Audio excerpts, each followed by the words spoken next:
அனைவருக்கும் இனிய மாலை நேர வணக்கங்கள். ஆதவன் தொலைக்காட்சியின் சுகவாழ்வு நிகழ்ச்சி மூலமாக உங்கள் அனைவரையும் மறுபடியும் சந்திப்பதில் மிக்க மகிழ்ச்சி. எனவே இந்த வாரம் சுகவாழ்வு நிகழ்ச்சியில் நாங்கள் என்ன விஷயம் பற்றி பேச போகிறோம் அப்படின்னு சொல்லி நீங்களும் ஆவலோடு எதிர்பார்த்து காத்துக்கொண்டே இருப்பீங்க. இன்றைய நாளில் எங்களுடைய கலையகத்துக்குள்ள எந்த வைத்திய அதிகாரி வந்திருக்கிறாங்க அப்படின்னு சொல்லி ஒரு எதிர்பார்ப்பு வந்து காணப்படும். இந்த வாரம் எங்களுடைய நிகழ்ச்சியில் வந்து நாங்கள் பேச போகிற விஷயம் என்ன அப்படின்னு சொன்னால், இந்த உலகளாவிய ரீதியில் இப்பொழுது பரவி கொண்டிருக்கின்ற ஒரு தொற்று நோய் தொடர்பிலான விஷயத்தை நாங்கள் வந்து பார்க்க போகின்றோம். இந்த 21ஆம் நூற்றாண்டில் எங்கள் எல்லாருக்குமே வந்து தெரிந்த ஒரு மிக முக்கியமான தொற்று நோய் எது அப்படின்னு சொன்னால் அது COVID-19 தொற்று நோய் அப்படின்னு சொல்லி எல்லாருக்குமே வந்து தெரியும். ஆனால் அதை தாண்டி இன்னும் நிறைய தொற்று நோய்கள் அமெரிக்க நாடுகள், அதை விட ஆப்பிரிக்க நாடுகள், ஐரோப்பிய நாடுகள் அப்படின்னு சொல்லி பல இடங்களில் பல நாடுகளில் வந்து பரவி அது பல நாடுகளுக்கு வந்து பரவுகின்ற ஒரு வீரியமான வைரஸாக மாறுகின்ற சந்தர்ப்பங்கள் எல்லாமே வந்து நாங்கள் அடிக்கடி வந்து கேள்விப்படுகின்றோம். எனவே எங்களோட நாட்டுக்குள்ளே இந்த மாதிரியான வைரஸுகள் வந்து தொற்றுகின்ற நேரத்தில் அதுக்கு ஏற்ற மாதிரி நாங்கள் என்ன மாதிரியான நடவடிக்கைகளை வந்து எடுக்க வேண்டும், அதுக்கு நாங்கள் தற்காப்பு முறை சார்ந்த விடயங்களை எந்த மாதிரியான விடயங்களை நாங்கள் பின்பற்ற வேணும் அப்படின்னு சொல்லி ஒரு விஷயம் வந்து காணப்படுகிறது. எனவே அந்த ஒரு விடயம் சொல்லுவாங்க, வெள்ளம் வரக்கு முன்பதாக அணை கட்ட வேணும் அப்படின்னு சொல்லுவாங்க. எனவே இந்த மாதிரியான வைரஸுகள் வந்து உலகளாவிய ரீதியில் வந்து பரவுகின்ற நேரத்தில் அதற்கு ஏற்ற மாதிரியான சரியான நடைமுறைகளை எப்படி பின்பற்றுறது, அது தொடர்பிலான விழிப்புணர்வுகளை நாங்கள் எப்படி எடுத்துக்கொள்வது என்பது தொடர்பாகத்தான் நாங்கள் இன்றைய நாள் எங்களுடைய சுகவாழ்வு நிகழ்ச்சியில் வந்து நாங்கள் பேச போன்றோம். இதில் மிக முக்கியமான விஷயம் என்ன அப்படின்னு சொன்னால், அண்மைய நாட்களில் உலகளாவிய ரீதியில் இந்த ஹண்டா வைரஸ் மற்றும் இபோலா வைரஸ் வந்து அதிகமாக வந்து பரவி கொண்டிருக்கிறது. இந்த வைரஸ் தொடர்பிலான என்னென்ன பிரச்சனைகள் வந்து காணப்படுகிறது, இது தொடர்பிலாக எடுக்கக்கூடிய நடவடிக்கைகள் என்ன அப்படின்னு சொல்லி இன்றைய நாளில் நாங்கள் பேச போகிறோம். அதற்காக இன்றைய நாளில் எங்களுடைய கலையகத்துக்குள்ளே வருகை தந்திருக்கின்றார் வைத்திய அதிகாரி சுஜானி பாலகிருஷ்ணன். அவங்களே நாங்கள் அன்போடு அழைக்கின்றோம். வணக்கம். வணக்கம். எப்படி இருக்கிறீங்க? நல்லா இருக்கிறேன். நீங்க எப்படி இருக்கிறீங்க? நல்லா. இன்றைய நாளை பொறுத்த வரைக்கும் எல்லாருமே வந்து அதிகமாக நாங்கள் நியூஸில் வந்து கேள்விப்படுறது, எல்லாரும் பேசுகிற விஷயம், உலக நாடுகள் அல்லது உலக சுகாதார ஸ்தாபனமே வந்து பல நாடுகளுக்கு வந்து இது தொடர்பிலான ஒரு எச்சரிக்கை வந்து கொடுக்க ஆரம்பிச்சிருக்கிறாங்க. இந்த ஹண்டா வைரஸ் அப்புறம் வந்து இபோலா. இந்த இபோலா வைரஸ் வந்து எப்படியோ ஆப்பிரிக்க நாடுகள் மூலமாக தான் பரவுது அப்படின்னு சொல்லி ஒரு அறிவு எங்களுக்கு இருக்குது. அது நிறைய பேரும் தெரிஞ்சிருப்பாங்க. இந்த ஹண்டா வைரஸ் அப்படின்னு சொன்னால் என்ன, இதுக்கும் இபோலா வைரஸுக்கும் என்ன தொடர்பு இருக்குது, ஏன் இந்த காலகட்டத்தில் இந்த வைரஸ் வந்து இப்போ உலக நாடுகளுக்கு ஒரு அச்சுறுத்தலாக வந்து இருக்கிறதுக்குரிய காரணம் என்ன? இப்போ முதல்ல நாங்கள் ஹண்டா வைரஸை பற்றி பார்த்துட்டு அதுக்கு பிறகு நான் இபோலா வைரஸ் இது என்ன நடந்துச்சுன்னு சொல்கிறேன். இப்போ முதல்ல நீங்கள் பார்த்தீங்கன்னா ஹார்டியஸ் அப்படின்னு சொல்லிட்டு ஒரு கப்பல். இப்போ இது வந்து பார்த்தீங்கன்னா அதாவது துருவ பிரதேசங்கள், ஆர்டிக் அண்டார்டிக் மாதிரியான துருவ பிரதேசங்களில் சாகச சுற்றுலா மற்றும் அறிவியல் சம்பந்தமான ஆராய்ச்சிகளில் ஈடுபடக்கூடிய ஒரு கப்பல் இது. அப்போ இந்த கப்பலில் வந்து 70 வயது சேர்ந்த ஒரு டச் நாட்டு நபர். இப்போ இவர் வந்து ஒரு பறவையியல் நிபுணர். இப்போ இவர் தன்னோட மனைவியோட இவங்க முதல்ல வந்து தென்னாப்பிரிக்காவில் பல இடங்களில் வந்து சுற்றுலா செல்கிறாங்க. அதுக்கு பிறகு இவங்க 2 பேரும் இந்த கப்பலில் ஏறி பயணிக்க தொடங்குறாங்க. அப்போ ஏப்ரல் 1ஆம் தேதி இந்த கப்பல் அர்ஜென்டினாவிலிருந்து புறப்படுது. அப்போ புறப்பட்ட கொஞ்ச நாள்லேயே 70 வயது சேர்ந்த இந்த நபருக்கு அறிகுறிகள், ஒரு வைரஸுக்கான ஒரு அறிகுறிகள் ஏற்படுது. இப்போ இது ஒரு சாதாரண வைரஸாக இருக்கக்கூடும் அப்படின்னு சொல்லிட்டு நினைக்கிறாங்க. கப்பலில் இருந்த மருத்துவ குழு இவருக்கு உதவி செய்து இருந்தாலும் துரதிர்ஷ்டவசமாக இவர் இறக்கிறார். இவர் எப்போ இறக்குறாருன்னு பார்த்தீங்கன்னா ஏப்ரல் 11ஆம் தேதி இவர் இறக்கிறார். அப்போ ஏப்ரல் 11ஆம் தேதி இவர் இறக்கும் போது அந்த கப்பல் வந்து தரையில் இருந்து ரொம்ப தூரமாக இருக்குது. அப்போ தரைக்கு வாரதுக்கு பார்த்தீங்கன்னா 12 நாள் சென்றிருக்கு. 12 நாளைக்கு பிறகு தான் இந்த கப்பல் வந்து தரைக்கு வருது. இப்போ தரைக்கு வந்த பிறகு இவருடைய மனைவி என்ன செய்கிறாங்க, இவருடைய இறந்த உடலை வந்து இறுதி சடங்குகளுக்காக தங்களுடைய நாட்டுக்கு அனுப்பி வைக்கிறாங்க. அனுப்பி வச்சுட்டு இவங்களும் இந்த கப்பல்லேருந்து இறங்கி ஒரு விமானம் மூலமாக இவங்களும் தன்னுடைய நாட்டுக்கு பயணிக்கிறதுக்கு இவங்க வந்து ரெடியாகிறாங்க. அந்த நேரத்தில் பார்த்தீங்கன்னா பயணிச்சுட்டு இருக்கும் பொழுது இவங்களுக்கும் வந்து சுவாச பிரச்சனை அந்த மாதிரியான பிரச்சனை வந்து இவங்க ஒரு வைத்தியசாலையில் சென்று அனுமதிக்கப்படுறாங்க. அனுமதிக்கப்பட்ட 3 நாள்லேயே இவங்களும் உயிரிழக்கிறாங்க. இப்போ இதுக்கு நடுவில் பார்த்தீங்கன்னா இந்த கப்பலில் இதே மாதிரியான ஒத்த அறிகுறிகள் பல பேருக்கு பரவிட்டு வருது. அப்போ அதுக்கு நடுவில் ஒருவருக்கு ரொம்பவுமே வந்து அவருடைய கண்டிஷன் ரொம்பவுமே வந்து சீரியஸ் ஆகுது. அப்போ அந்த சமயத்தில் என்ன பண்ணுறாங்க, உடனடியாக அவர் ஒரு வைத்தியசாலைக்கு மாற்றுறாங்க. அப்போ அவருடைய உடம்பில் வந்து பரிசோதனை செய்யப்படுது. அந்த பரிசோதனையில் தான் அவருக்கு ஹண்டா வைரஸ் இருப்பது உறுதி செய்யப்படுது. அதுக்கு பிறகு வந்து அதே நேரத்தில் கப்பலில் பார்த்தீங்கன்னா இன்னொருத்தங்களும் வந்து உயிரிழக்கிறாங்க. அப்போ அந்த உயிரிழந்த இவங்க பிறகு நாங்கள் முதல்ல பார்த்த அந்த நபரினுடைய மனைவி, இந்த 2 இறந்த உடலையும் வந்து பரிசோதித்து பார்க்கும் பொழுது ஹண்டா வைரஸ் உறுதி செய்யப்பட்டிருக்கு. அப்போ அப்படி தான் இந்த ஹண்டா வைரஸ் வந்து ஒரு தொற்றா மாறி இருக்கு. அப்போ இது பார்த்தீங்கன்னா கப்பலுக்குள்ள நடந்த ஒரு பிராந்திய தொற்று. அப்படி தான் இது வந்து பிராந்திய தொற்றை தான் இது அறிவிக்கப்பட்டுள்ளது. அப்போ இதுவரைக்கும் அப்போ இன்றைய நாள்படி நீங்கள் பார்த்தீங்கன்னா இந்த தொற்று வந்து 11 பேருக்கு இருப்பதாக நமக்கு வந்து அறிவிக்கப்பட்டிருக்கு. ஆனால் அதில் 8 பேருக்கு தான் வந்து உறுதி செய்யப்பட்டுள்ளது தொற்று. 3 மரணங்கள் ஏற்பட்டிருக்கு. அப்போ அதுதான் இந்த ஹண்டா வைரஸ். அப்போ இது வந்து ஒரு உலகளாவிய தொற்றா வந்து இன்னுமே பிரகடனப்படுத்தப்படவில்லை. இது ஒரு பிராந்திய தொற்று, அதாவது ஒரு கப்பலுக்குள்ளே நடந்த ஒரு தொற்றா தான் இருந்திருக்கு. அப்போ இந்த கப்பலில் பயணித்தவர்கள் அவங்க எந்தெந்த நாட்டை சேர்ந்தவங்க அது சம்பந்தமான ஒரு முழுமையான தகவல்கள் இன்னும் இல்லை. ஆசிய நாட்டை சேர்ந்தவர்கள் இருந்திருக்கிறாங்க, ஜப்பான் மற்றும் சிங்கப்பூரை நாட்டை சேர்ந்தவர்கள் இருந்திருக்கிறாங்க. அவங்களுக்குமே தொற்று உறுதிப்படுத்தப்படவில்லை. இப்போ இந்த இபோலாவை பற்றி நீங்கள் பார்த்தீங்க அப்படின்னா, இந்த இபோலா வந்து உலக சுகாதார மையத்தினால இதை வந்து ஒரு அவசர நிலைமை, அதாவது இதை ஒரு பப்ளிக் ஹெல்த் எமர்ஜென்சியாக இதை வந்து அறிவிச்சிருக்கிறாங்க. அப்போ இந்த இபோலா தொற்று வந்து மே மாதம் 15ஆம் தேதி தான் இப்படி ஒரு தொற்று இருப்பதாக நம்ம எல்லாருக்குமே வந்து தெரிய வருது. இது எங்கே இந்த தொற்று ஏற்பட்டிருக்கு அப்படின்னா, கொங்கோ நாட்டில், அதாவது ஆப்பிரிக்காவில் இருக்கக்கூடிய கொங்கோ மற்றும் உகாண்டா, இந்த 2 நாடுகளில் தான் இது வந்து பரவி இருக்கு. அப்போ இன்றைய தேதிப்படி பார்த்திங்கன்னா 600 நோய் பதிவுகள் வந்து இருப்பதாக நமக்கு தெரிய வந்துள்ளது. அதில் 130க்கும் மேற்பட்ட மரணங்கள் இருப்பதாக நமக்கு தெரிய வந்துள்ளது. அப்போ இந்த 2 வகையான தொற்றிலுமே பார்த்திங்கன்னா மரண சதவீதம் ரொம்பவும் அதிகம். இப்போ இந்த இபோலாவை பற்றி நீங்கள் பார்த்தீங்க அப்படின்னா மரண சதவீதம் 25% 90% இருக்குது. அதுவும் நம்ம முதல்ல பார்த்த அந்த ஹண்டா வைரஸை பார்த்தீங்க அப்படின்னா மரண சதவீதம் வந்து அதுவிலையுமே வந்து மிகவும் அதிகமாக இருக்குது. அப்போ அதனால தான் இது இப்போ இன்றைய காலங்களில் வந்து ஒரு பேச்சு பொருளாக மாறிட்டு வருது. அப்போ இது 2க்குமே வந்து தொடர்பு இருக்கா அப்படின்னு கேட்டிங்கன்னா இல்லை. 2மே வந்து வெவ்வேறு வகையான வைரஸ்.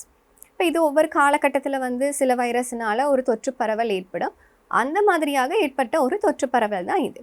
அப்போ ஹண்டா வைரஸ் தொற்று பரவல் ஏற்பட்டு அது வந்து ஒரு பேச்சு பொருளாக மாறிட்டு இருக்கிற ஒரு கொஞ்ச காலத்திலேயே இந்த இபோலா இந்த வைரஸும் வந்து ஒரு தொற்று பரவலாக மாறிட்டு, இப்போ அதுதான் ஒரு பேச்சு பொருளாக இந்த காலகட்டத்தில் ஒரு பேச்சு பொருளாக அது மாறிட்டு வருது. இந்த 2 வைரஸுகள் எல்லாமே வந்து இப்போ இபோலா பற்றி ஒரு விதமான நாலேஜ் வந்து நிறைய பேருக்கு வந்து இருக்குது. ஹண்டா வைரஸை பற்றி நிறைய பேருக்கு தெரிஞ்சிருக்காது. அதுவும் நீங்கள் சொன்ன மாதிரி இப்போது அது ஒரு பிராந்திய தொற்றா வந்து இருக்கிறபடியால் நிறைய பேருக்கு அது பற்றிதான தேடுதல் வந்து குறைவாக இருக்கும். ஆனால் நான் கேட்குற விஷயம் என்ன அப்படின்னு சொன்னால், இந்த 2 வைரஸுகள் எல்லாமே இதற்கு முன்பதாக வந்து இருந்த வைரஸுகளா? அது ஒவ்வொரு காலகட்டத்திலும் வைரஸ் வந்து தன்னை வந்து உருமாற்றி கொள்ளும் அப்படின்னு சொல்லுவாங்க. எனவே இந்த வைரஸ் எப்படி வந்து உருவாகியிருக்கு? ஏற்கனவே இருந்த வைரஸ் தன்னை வந்து உருமாற்றி கொண்டதா?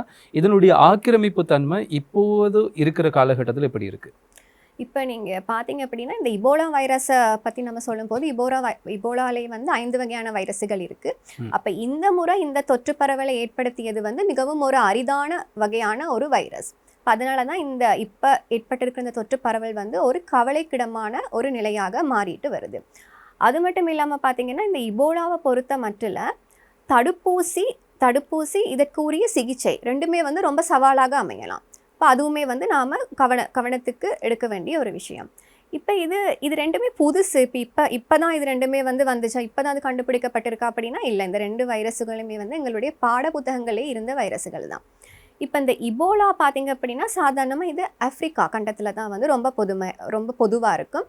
அது இல்லாமல் இன்னும் வந்து UK, அமெரிக்கா அந்த மாதிரியான நாடுகள்லேயும் ஒரு சில சம்பவங்கள் ஏற்பட்டிருக்கு.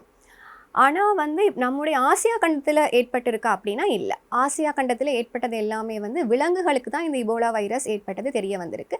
இந்தியாவில் ஒரு நபருக்கு இந்த வைரஸ் இந்த தொற்று ஏற்பட்டதாக பதியப்பட்டிருக்கு. அதுவுமே வந்து அவர் வந்து வேறொரு நாட்டிலிருந்து இந்தியாவுக்கு பயணித்து வந்த ஒரு நபராக தான் வந்து நமக்கு தெரிய வந்துள்ளது. அப்போ இந்த ஆசியா கண்டத்தில் வந்து இதுவரையுமே வந்து எந்த ஒரு சம்பவங்களுமே வந்து பதிவு செய்யப்படவில்லை. குறிப்பாக நம்முடைய நாட்டில் இலங்கையில் இந்த இபோலா வைரஸ் இதுவரை இந்த தொற்று பதிவு செய்யப்படவில்லை. ஆனால் இந்த ஹண்டா வைரஸை பற்றி நம்ம பார்க்கும் பொழுது இந்த ஹண்டா வைரஸ் வந்து முதல்ல இருந்தே இருக்குது. இப்போ 2011ஆம் ஆண்டில் வந்து பார்த்திங்க அப்படின்னா இலங்கையிலேயே வந்து 5 சம்பவங்கள் பதிவு செய்யப்பட்டிருக்கு. இந்த 5மே வந்து மேல் மாகாணத்தை சேர்ந்து 5 பேருக்கு இந்த தொற்று இருப்பதாக பதிவு செய்யப்பட்டிருக்கு. அதுக்கு பிறகு 2013 2018 வரையான காலப்பகுதியில் 98 பேருக்கு இந்த வைரஸ் தொற்று இருப்பதாக நமக்கு தெரிய வந்துள்ளது. இன்னும் அண்மை காலங்களில் நம்ம பார்த்தோம் அப்படின்னா 2024 மத்திய மாகாணத்தை சேர்ந்த 21 வயது பெண்மணிக்கு இந்த வைரஸ் தொற்று இருப்பதாகவும் நமக்கு தெரிய வந்துள்ளது. அப்போ இதையும் தவிர்த்து இன்னும் சைனாவில் பார்த்தீங்கன்னா ஆண்டுதோறுமே அவங்களுக்கு 1000 தொடக்கம் 10,000 வரையான சம்பவங்கள் அவங்களுடைய நாட்டில் பதிவு செய்யப்பட்டுட்டே வந்திருக்கு. அது இல்லாமல் 2025 இன்னும் அண்மையில் 2025 அமெரிக்கா நாட்டிலையும் வந்து 500க்கும் மேற்பட்ட சம்பவங்கள் இந்த தொற்று வந்து பதிவு செய்யப்பட்டிருக்கு. அப்போ இது ரெண்டுமே வந்து புதுசாக கண்டுபிடிச்சப்பட்ட ஒரு வைரஸா அப்படியான்னு கேட்டால் இல்லை. இது முதல்ல இருந்தே ஆரம்பத்திலேருந்து இருக்கிற வைரஸ் தான். இப்போ வந்து இது ஒரு தொற்று பரவலாக மாறி இருக்கு. இன்றைய நாளில் எங்களுடைய நிகழ்ச்சியில் நாங்கள் பேசிகிட்டு இருக்கிற விஷயம் என்ன அப்படின்னு சொன்னால், அண்மைய நாட்களில் உலகளாவிய ரீதியில் பரவிட்டு இருக்கின்ற இந்த ஹண்டா வைரஸ் மற்றும் இபோலா வைரஸ் தொடர்பிலாக நாங்கள் பேசிகிட்டு இருக்கின்றோம். சுஜானி பாலகிருஷ்ணன் வைத்திய அதிகாரி எங்களோட வந்து இருக்கிறாரு. டாக்டர், இந்த 2 வைரஸ் இருக்குதுண்ணா, ஹண்டா மற்றும் இபோலா. இந்த 2 வைரஸ் வந்து எப்படி ஒவ்வொரு மனிதர்களுக்கிடையே வந்து பரவுகிறது, அல்லது இந்த பரவுதல் வந்து ஏற்படுகின்ற நேரத்தில் வந்து ஆரம்ப கட்டத்தில் என்ன மாதிரியான வந்து அறிகுறிகள் வந்து இருக்கும் அப்படின்னு சில விஷயங்களை வந்து விளங்கப்படுத்த முடியுமா?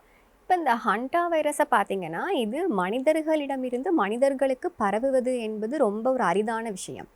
இப்போ நீங்கள் அண்மையில் நடந்த இந்த தொற்று பரவலை பார்த்தீங்க அப்படின்னா இது ஒரு கப்பலுக்குள்ளே நடந்திருக்கு. ஒரு கப்பல் என்பது மிகவும் ஒரு குறுகிய பரப்பை கொண்ட ஒரு இடமாக இருக்கு. அப்போ அதனால வந்து இது மனிதர்களிடமிருந்து மனிதர்களுக்கு பரவி இருக்கு. ஆனால் ஒரு சாதாரணமான ஒரு காற்றோட்டம் வந்து சாதாரணமாக இருக்கக்கூடிய இடங்கள்ல மனிதர்களிடமிருந்து மனிதர்களுக்கு பரவுவது மிகவுமே அரிதான ஒரு விஷயம். அதுலேயும் குறிப்பாக வந்து இந்த வைரஸில் வந்து இந்த ஹண்டா வைரஸில் பல வகை இருக்குது. அதுலேயுமே வந்து ஆண்டீஸ் வைரஸ்ன்னு சொல்லக்கூடிய ஒரு வகை வைரஸ் மட்டும்தான் மனிதர்களிடமிருந்து மனிதர்களுக்கு பரவும். இந்த வகையான வைரஸ் தான் இப்போ நடந்த அந்த தொற்று பரவல்லையுமே வந்து இந்த வைரஸ் தான் தொடர்பு பட்டு இருக்குது. அப்போ இது சாதாரணமாக எப்படி பரவும் அப்படின்னு நீங்கள் பார்த்தீங்கன்னா விலங்குகள், அதாவது எலிவகையான விலங்குகளிடம் இருந்து தான் மனிதர்களுக்கு பரவும்.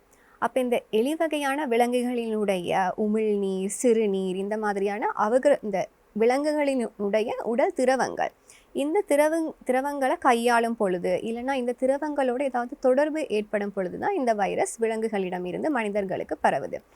நம்முடைய ஆசியா கண்டத்தில் நான் சொன்ன மாதிரி இலங்கையில இருக்கட்டும் இல்லை நம்முடைய ஆசியா கண்டத்தில் ஏற்பட்ட தொற்று எல்லாமே விலங்குகளிடம் இருந்து மனிதர்களுக்கு வந்த தொற்றாக தான் அறியப்பட்டுள்ளது. அப்போ அது பொதுவாக எப்படி ஏற்படுது அப்படின்னா குறிப்பாக நம் நாட்டை பொறுத்தவரை விவசாய நிலங்கள், பண்ணை இருக்கிற இடங்கள், அதுக்கு பிறகு வந்து எலிகள் அதிகமாக நடமாடும் இடங்கள், காடுகள், உணவு சேகரித்து வச்சிருக்கும் இடங்கள், இந்த மாதிரியான இடங்களில் வந்து தொழில் செய்பவர்கள், இந்த மாதிரியான இடங்களில் இருக்கும் ஊழியர்கள் மிகவும் கவனமாக இருக்க வேண்டியது அவசியம். இவர்களுக்கு தான் இந்த நோய் பரவுவதற்கான வாய்ப்பு அதிகம். அதுவும் இல்லாமல் நீங்கள் பார்த்தீங்கன்னா அதாவது தூசி நிறைந்த இடங்கள், எலிகள் வந்து இந்த மாதிரியான இடங்களில் தான் சாதாரணமாகவே நடமாடும். தூசி நிறைந்த இடங்கள் இல்லைன்னா கட்டிடங்கள், இந்த மாதிரியான இடங்களை சுத்தம் செய்யக்கூடிய வேலையில் இருப்பவர்கள், குறிப்பாக வேளாண்மை தொழில் செய்யக்கூடியவர்கள், உணவு அறுவடை செய்யக்கூடியவர்கள், வெள்ள நீரில் பயணித்து சென்று வேலைக்கு செல்ல வேண்டிய நிர்பந்தம் உள்ளவர்கள், அப்போ இவர்களுக்கு தான் இந்த தொற்று வந்து அதிகமாக பரவுது. இப்போ எந்த தொற்றையுமே பொறுத்தவரையில் மறைக்காலம் அப்படின்னு சொல்லிட்டு ஒன்று இருக்கும். அதாவது தொற்று ஏற்பட்ட பிறகு அறிகுறிகள் ஏற்படுவதற்கு வரையிலான இருக்கக்கூடிய இந்த காலத்தை தான் நம்ம மறைக்காலம் அப்படின்னு சொல்லுவோம். அப்போ அந்த காலம் இந்த ஹண்டா வைரஸை பொறுத்தவரையில் 1 to 6 வாரங்கள் வரை இருக்கும். உங்களுக்கு தொற்று ஏற்பட்ட பிறகு 1 to 6 வாரங்களுக்கு பிறகு தான் உங்களுக்கான அறிகுறிகள் வந்து ஏற்படும். இந்த அறிகுறிகளுமே பார்த்தீங்கன்னா இது 2 வகையாக இருக்குது. இப்போ வந்து இந்த அமெரிக்கா, அர்ஜென்டினா இந்த மாதிரியான நாடுகளில் பார்த்தீங்க அப்படின்னா சாதாரண ஒரு வைரஸ் காய்ச்சல் மாதிரி அவங்களுக்கு வந்து நுரையீரல் தொடர்பான அறிகுறிகள் வந்து அதிகமாக ஏற்படும். அதாவது மூச்சு கஷ்டம், சளி, இருமல், அந்த மாதிரியாக நுரையீரல் சம்பந்தமான அறிகுறிகள் வந்து அவங்களுக்கு ரொம்ப அதிகமாக ஏற்படும்.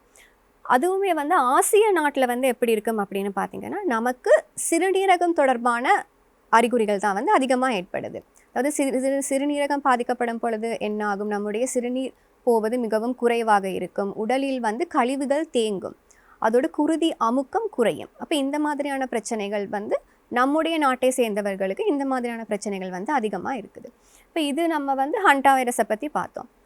அதுவுமே வந்து இப்போ இபோலா வைரஸ் வந்து எப்படி பரவுது அப்படின்னு சொல்லிட்டு பார்த்தீங்கன்னா இந்த இபோலா வைரஸ் வந்து இந்த தொற்று ஏற்பட்ட ஒரு நபர் அவரினுடைய உடல் திரவங்கள், அதாவது அவரினுடைய உமிழ்நீராக இருக்கட்டும், மலம், சிறுநீர், இந்த மாதிரியான உடல் திரவங்களினோடு தொடர்பு ஏற்படும் பொழுது தான் இந்த வைரஸ் வந்து மற்றொரு நபருக்கு பரவுது.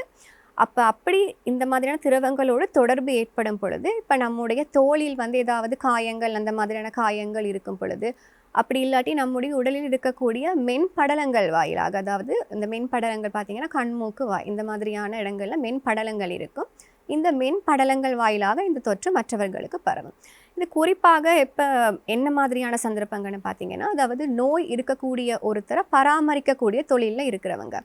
அப்போ இந்த நோயாளியினுடைய ஆடைகள், அவரினுடைய படுக்கை விரிப்புகள் இந்த மாதிரியான விஷயங்களோடு தொடர்பு ஏற்படும் பொழுது இந்த பராமரிக்கிறவங்களுக்கு இந்த தொற்று ஏற்படலாம். இன்னுமுமே வந்து இறந்த உடல், இந்த தொற்று ஏற்பட்ட இறந்த உடலை அடக்கம் செய்யும் பொழுது சில சடங்குகள் மேற்கொள்ள வேண்டியிருக்கும். இந்த சடங்குகள் மூலமாகவும் இந்த நோய் மற்றவர்களுக்கு பரவலாம். இப்போ இந்த இபோலா வைரஸினுடைய மறைக்காலம் அப்படி அது வந்து எவ்வளோன்னு பார்த்தீங்கன்னா 2லிருந்து 21 நாட்கள் வரை இருக்கும். அதாவது நோய் ஏற்பட்ட பிறகு 2லிருந்து 21 நாட்களுக்கு பிறகு தான் உங்களுக்கு அறிகுறிகள் ஏற்பட போகுது. இது வந்து ஒரு சாதாரண வைரஸ் காய்ச்சல் மாதிரியான அறிகுறிகள் ஏற்படலாம். ஆரம்பத்தில் பார்த்தீங்க அப்படின்னு சொன்னால் உலர் அறிகுறிகள் ஏற்படும். அதாவது காய்ச்சல், வயிற்றுவலி இந்த மாதிரியான தலைவலி இந்த மாதிரியான உலர் அறிகுறிகள். இதற்கு பிறகு வந்து நீங்கள் பார்த்தீங்க அப்படின்னா ஈரமான அறிகுறிகள், அதாவது வாந்தி, வயிற்றுப்போக்கு இந்த மாதிரியான அறிகுறிகள் வந்து ஏற்படும். ஆனால் இந்த இபோலாவை பொறுத்தவரையில் ஒரு சிக்கலான விஷயங்கள் என்ன அப்படின்னு சொன்னீங்கன்னா, இரத்தப்போக்கு அதிகமாக இருக்கும். அதாவது இரத்தம் கசிவது. இப்போ இந்த மாதிரியான ஒரு இரத்தம் கசிவு வந்து நம்ம நாட்டை பொறுத்தவரையில் நம்ம டெங்கு வைரஸில் இரத்தப்போக்கு வந்து அதிகமாக இருக்கும்னு சொல்ல, ரத்தம் அதிகமாக கசியும். அவங்களுக்கு வந்து மூக்கில் இருந்து ரத்தம் போகும், பல் துளக்கும் போது வாயிலிருந்து ரத்தம் கசியும், உள்ளே இருக்கக்கூடிய உடல் பாகங்களிலிருந்து ரத்தம் கசியும். அப்போ இந்த மாதிரியான விஷயங்கள் நடக்கும். இதே மாதிரியான ஒரு விஷயம்தான் இபோலா வைரஸ்லேயும் நடக்கும். கசிவு அதாவது இரத்தப்போக்கு அதிகமாக இருக்கும். இப்போ இந்த மாதிரியான அறிகுறிகள் தான் இந்த வைரஸோடு தொடர்புபட்ட அறிகுறிகளாக இருக்குது. இந்த மாதிரியான அறிகுறிகள் வந்து ஏற்படுகிற நேரத்தில் தகுந்த சிகிச்சை முறைகள் வந்து எடுக்க வேண்டிய ஒரு தேவை வந்து இருக்கிறது. ஆனால் சில பேரை பொறுத்த வரைக்கும் இந்த மாதிரியான அறிகுறிகள் இருக்கிற நேரத்தில் இதனுடைய பாரதூரம் அவங்களுக்கு வந்து தெரியாது. இது இபோலா வைரஸினுடைய தாக்கமாக இருக்குமா அப்படின்னு சொல்லி தெரியாது. அதை விட இப்போ ஹண்டா வைரஸ் அப்படின்னு சொன்னாலும் அது நம்ம நாட்டுக்கு வரையில அப்படின்னு சொன்னாலும் கூட அதனுடைய அறிகுறிகள் இப்படித்தான் இருக்கும் அப்படின்னு சொல்லி நாங்கள் விழிப்புணர்வு பண்ணலாம். ஆனாலும் கூட சில பேர் அதை ஒரு சாதாரண காய்ச்சலாக எடுத்து கடந்து போகிறதுக்குரிய வாய்ப்புகள் வந்து நிறைய இருக்குது. எனவே அப்படிப்பட்ட சூழ்நிலையில் வந்து இருக்கிறவர்களுக்கு ஆரம்ப கட்டத்தில் என்ன மாதிரியான சிகிச்சைகள் வந்து இதில் வந்து கொடுக்கப்படுகிறது?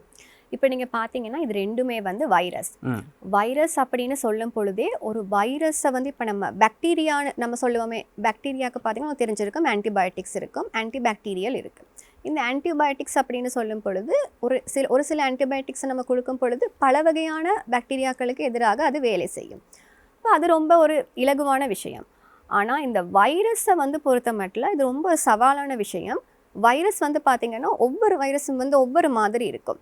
அப்போ இந்த பல வகையான வைரஸுகளையோ இல்லாட்டி ஒரு வகையான வைரஸையோ வந்து சரியாக நமக்கு குறிவைத்து ஒரு மருந்து இருக்கா அப்படின்னு கேட்டிங்கன்னா இல்லை. ஆனாலுமே வந்து ஒரு சில இப்போ நம்ம இன்ஃப்ளூயன்ஸாவை பொறுத்தவரையில் இன்ஃப்ளூயன்ஸாவுக்கு வந்து தடுப்பூசியும் இருக்குது. அதே மாதிரி வந்து அதுக்குரிய ஒரு மருந்துமே வந்து இருக்குது. அந்த மாதிரி ஒரு சில வைரஸ், ஹெப்படைட்டிஸ் அந்த மாதிரியான ஒரு சில வைரஸுக்கு உரிய ஆன்டிவைரல் மருந்துகள் இருக்குது. ஆனால் மற்ற வைரஸ்க்கு இப்போ இந்த இபோலாக்குமே வந்து மருந்துகள் இருக்குது. ஆனால் இப்போ இந்த முறை அந்த தொற்று பரவல் ஏற்படுத்திய அந்த குறிப்பிட்ட அந்த வைரஸுக்கு எதிரான மருந்து முறை வந்து இன்னுமே இல்லை. அப்போ இது வந்து இந்த வைரஸுகள் அப்படின்னு பொறுத்த மட்டிலே வந்து வைரஸுகளை வந்து குறிவச்சு அதுகளை அழிக்கக்கூடிய திறன் வாய்ந்த மருந்துகள் வந்து இன்னுமே இல்லை. அப்போ இது ஒரு சவாலான விஷயம். அப்போ இந்த சிகிச்சை முறைகள் வந்து எப்படி இருக்கும் அப்படின்னு பார்த்தீங்கன்னா, நம்முடைய உடலில் இருக்கக்கூடிய நோய் எதிர்ப்பு சக்தியை வந்து நம்ம இன்னுமே வந்து அந்த நோய் எதிர்ப்பு சக்தியை வந்து அதிகமாக்கும் பொழுது அந்த நோய் எதிர்ப்பு சக்தியை வந்து இந்த வைரஸுக்கு எதிராக பணிபுரிஞ்சு இந்த வைரஸை வந்து அழித்துவிடும். அதனால சிகிச்சை முறைகள் வந்து நம்முடைய நோய் எதிர்ப்பு சக்தியை ஊக்குவிக்கும் விதமாக தான் இருக்கும். டெங்கு கூட வந்து நீங்கள் அந்த மாதிரி தான் இருக்கும். நம்முடைய நோய் எதிர்ப்பு சக்தியை ஊக்குவிக்கும் விதமாக நம்முடைய உடலில் இருக்கக்கூடிய அந்த நோய் எதிர்ப்பு சக்தியை வந்து பலப்படுத்தும் விதமான சிகிச்சை முறைகள் தான் இருக்கும். அப்போ பொதுவாக வைரஸ் எல்லாத்துக்குமே வந்து அந்த மாதிரியான அவங்களுக்கு அறிகுறிகள் வர அதுக்கேற்ற மாதிரியான மருந்துகள், நோய் எதிர்ப்பு சக்தியை வந்து பலப்படுத்தக்கூடிய சிகிச்சை முறைகள், இந்த மாதிரியான சிகிச்சை முறைகள் தான் வழங்கப்படும். ஆதவன் தொலைக்காட்சியின் சுகவாழ்வு நிகழ்ச்சியோடு இணைந்திருக்கின்றோம். இன்றைய சுகவாழ்வு நிகழ்ச்சியில் நாங்கள் பேசிகிட்டு இருக்கிற விஷயம் இந்த இபோலா வைரஸ் மற்றும் ஹண்டா வைரஸ் தொடர்பிலாக நாங்கள் பேசிகிட்டு இருக்கிறோம். எனவே இது தொடர்பாக பார்த்துட்டு இருக்கிற உங்களுக்கு நிறைய விழிப்புணர்வு, இது தொடர்பிலான நிறைய விஷயங்கள் வந்து நீங்கள் அறிந்து வைத்திருக்க வேண்டிய ஒரு தேவையும் கடமையும் எங்களுக்குள்ள இருக்குது. எனவே அது தொடர்பிலாக நாங்கள் பேசிகிட்டு இருக்கிறோம். இன்றைய நாளில் வைத்திய அதிகாரி சுஜானி பாலகிருஷ்ணன் எங்களோட வந்திருக்கிறாரு. எனவே அவங்கக்கிட்ட நாங்கள் இன்னும் நிறைய விஷயங்களை வந்து பேசலாம். இந்த வைரஸ் தொடர்பிலாக நாங்கள் நிறைய விஷயம் பேசிட்டேன். எப்படி பரவுது, இதுக்குரிய சிகிச்சை முறைகள் என்ன, இதனுடைய ஆரம்பம் எப்படி இருந்தது, மற்றது வந்து இதனுடைய அறிகுறிகள் வந்து எல்லாம் எப்படி இருக்கும் அப்படின்னு சொல்லி நாங்கள் நிறைய விஷயத்தை வந்து பேசிட்டோம். இப்போ அடுத்த கட்டமாக வந்து இந்த விஷயம் எல்லாத்தையும் பார்த்ததுக்கு அப்புறமாக எங்களுடைய பொதுமக்களுக்கு ஒரு விதமான தோட்ஸ் வந்து வரும். இப்போ இதிலிருந்து நாங்கள் எங்களை நாங்களே வந்து பாதுகாத்து கொள்றதுக்கு என்ன மாதிரியான நடைமுறைகள் வந்து எடுக்கணும் அப்படின்னு சொல்லி பல விஷயங்கள் வந்து யோசிப்பாங்க. நிறைய குழப்பங்கள் எல்லாம் வந்து இருக்கும். இப்போ ஹண்டா வைரஸ் எல்லாம் நீங்கள் சொன்ன மாதிரி ஆரம்பத்தில் இது ஒரு பிராந்திய தொற்றாக வந்து இருக்குது. சில வேளை வந்து அந்த கப்பலில் பயணித்த ஒருத்தர் வந்து இலங்கைக்கு ஒரு டூரிஸ்ட்டாக வந்து வரக்கூடிய ஒரு வாய்ப்பு இருந்துச்சு அப்படின்னு சொன்னால் நிச்சயமாக இலங்கைக்கும் அது ஒரு ஆபத்தாக வந்து முடியக்கூடிய வாய்ப்பு இருக்குது. இப்போ எல்லாமே வைரஸ் அப்படின்னு சொன்னாலே நிறைய பேர் வந்து கோவிட்டோடு எல்லாத்தையும் வந்து கனெக்ட் பண்ணி பார்ப்பாங்க. எனவே உலகம் முடங்குமா, மறுபடியும் நாங்கள் ஒரு ஒர்க் ஃப்ரம் ஹோம் அப்படின்ற ஒரு நிலைக்கு வந்து போவோமா, பொருளாதார பின்னடைவு வருமா அப்படின்னு சொல்லி நிறைய சிக்கல் எல்லாம் உருவாகும். எனவே வைரஸ் அப்படின்னு சொன்னாலே இப்போ நிறைய பேருக்கு பயம். எனவே கடைசியாக உங்ககிட்ட கேட்குற கேள்வி என்ன அப்படின்னு சொன்னால், இந்த 2 வைரஸ் தொடர்பிலாக பொதுமக்களுக்கு நீங்கள் சொல்லக்கூடிய ஒரு விஷயம் அப்படின்னு சொன்னால் என்ன? இப்போ நான் முதல்ல சொன்ன மாதிரி இந்த ஹண்டா வைரஸ் அப்படிங்கிறது வந்து கப்பலுக்குள்ளே நடந்த ஒரு விஷயம். அப்போ இந்த கப்பல் பார்த்திங்கன்னா மே 10 இந்த கப்பலில் இருக்கக்கூடிய எல்லாரையுமே வந்து தரையிறக்கி அவங்கள வந்து குவாரண்டைன் செய்யப்பட்டு அவங்க எல்லாருமே வந்து அவங்களுக்கு வந்து வைரஸ் தொற்று இல்லை அப்படின்னு சொல்லிட்டு உறுதிப்படுத்தப்பட்ட பின்னர் அவங்க எல்லாருமே வந்து தங்களுடைய நாடுகளுக்கு அனுப்பி வைக்கப்பட்டிருக்கிறாங்க. அப்போ இந்த நாடு வந்து இப்போ அதுக்கு பிறகு வந்து இவங்களில் ஒருத்தர் வந்து ஒரு டூரிஸ்டாக மாறி நம்ம நாட்டுக்கு வரக்கூடிய அப்படி ஒரு சம்பவம் நடப்பது மிகவும் அரிது. ஆனால் இப்போ இந்த ஹண்டா வைரஸை நான் சொன்ன மாதிரி இந்த ஹண்டா வைரஸை வந்து பொறுத்த மட்டும் குறிப்பாக அதையும் தாண்டி எலிக்காய்ச்சல் அப்படின்னு இப்போ வந்து இந்த மழை அதிகமாக இருக்கிறதுனால வெள்ளம் வந்து அதிகமாக நம்முடைய நாடுகளில் வந்து அது ஒரு பாரிய ஒரு பிரச்சனையாகவே இருக்குது. அப்படி இருக்கும் பொழுது அது மட்டும் இல்லாமல் நம்முடைய நாட்டிலேயே வந்து ஹண்டா வைரஸ் தொற்றும் வந்து ஏற்பட்டிருக்கு. அப்போ இதை காரணமாக வச்சு நம்ம பார்த்தோம் அப்படின்னு சொன்னால் மக்கள் வந்து இந்த வெள்ளத்தில் நான் சொன்ன மாதிரி தூசி நிறைந்த இடங்கள், குறிப்பாக விவசாய நிலங்கள், பண்ணைகள், காடுகளில் தொழில் புரியும் மக்கள் வந்து கவனமாக இருக்க வேண்டியது அவசியம். பொதுவாக நீங்கள் வெள்ளத்தில் நடந்து வேலைக்கு செல்ல வேண்டிய சூழ்நிலை அந்த மாதிரி இருக்குது அப்படின்னா நீங்கள் கண்டிப்பாக வந்து கவனமாக இருக்க வேண்டும். காலணிகளை அணிந்து கொண்டு செல்வது நல்லது. முடிஞ்ச அளவு வெள்ளத்தில் நடந்து செல்வதை தவிர்த்து கொள்வது நல்லது. அப்போ அதுவுமே வந்து இவங்களுக்கான அறிகுறிகள் வந்து எப்படி வரும்னா எலிக்காய்ச்சல் மாதிரியான அறிகுறிகள் தான் வரும். அப்போ அது தொடர்பான விழிப்புணர்வு மக்களுக்கு இருக்க வேண்டியது ரொம்ப அவசியம். இப்போ அதையும் தாண்டி வந்து இப்போ இது வந்து நம்ம நாட்டுக்கு வருமா அப்படின்னு சொல்லிட்டு நம்ம பீதி அடைய தேவை இல்லை. அதையும் தாண்டி வந்து இப்போ இந்த இபோலா வைரஸை பற்றி வந்து நம்ம சொல்லணும் அப்படின்னா இபோலா வைரஸ் வந்து இன்னுமே வந்து அந்த நோயாளிகளின் எண்ணிக்கை வந்து நாளுக்கு நாள் அதிகரிச்சுட்டே வந்து வருது.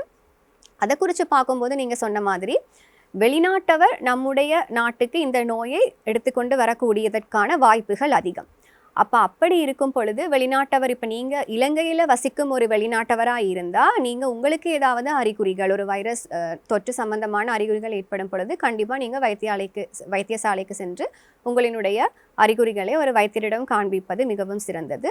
அது மட்டுமல்லாமல் வெளிநாட்டுக்கு பயணிக்கும் இலங்கையர்கள் நீங்களுமே வந்து ரொம்ப கவனமாக இருக்க வேண்டியது ரொம்ப அவசியம். உங்களுக்கு காய்ச்சல் தலைவலி இருக்கிற நேரத்தில் பயணிப்பது சிறந்த விடயம் அல்ல. அப்படி நீங்கள் பயணித்து இன்னொரு நாட்டுக்கு சென்ற பிறகு உங்களுக்கு இந்த மாதிரியான தொற்று நோய்க்கான அறிகுறிகள் எதுவும் ஏற்படுமாயி நீங்களுமே வந்து அருகில் இருக்கும் வைத்தியசாலைக்கு சென்று ஒரு வைத்தியரை சந்திக்க வேண்டியது மிகவும் அவசியம். இந்த மாதிரியான அறிவுரைகள் தான் இப்போ இந்த காலகட்டத்தில் மக்களுக்கு எடுத்து சொல்ல வேண்டிய அறிகுறி.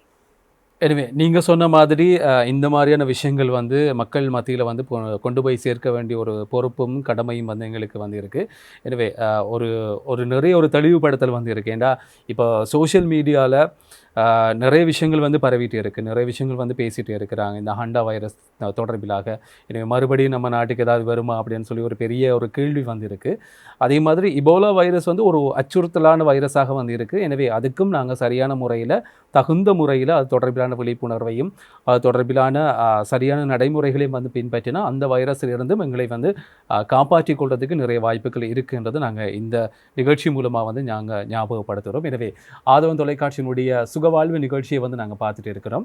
ஹண்டா வைரஸ் மற்றும் இபோலா வைரஸ் தொடர்பிலான நிறைய விஷயங்களை இன்றைய நாளில் நாங்கள் பார்த்திருந்தோம், கேட்டு நாங்கள் தெரிந்திருந்தோம். எனவே அதற்காக இன்றைய தினம் எங்களுடைய கலையகத்துக்குள்ளே வருகை தந்த வைத்திய அதிகாரி சுஜானி பாலகிருஷ்ணன் அவங்களுக்கு நாங்கள் நிகழ்ச்சியின் சார்பாக நெஞ்சார்ந்த நன்றிகளை தெரிவித்துக் கொள்கின்றோம். நன்றி.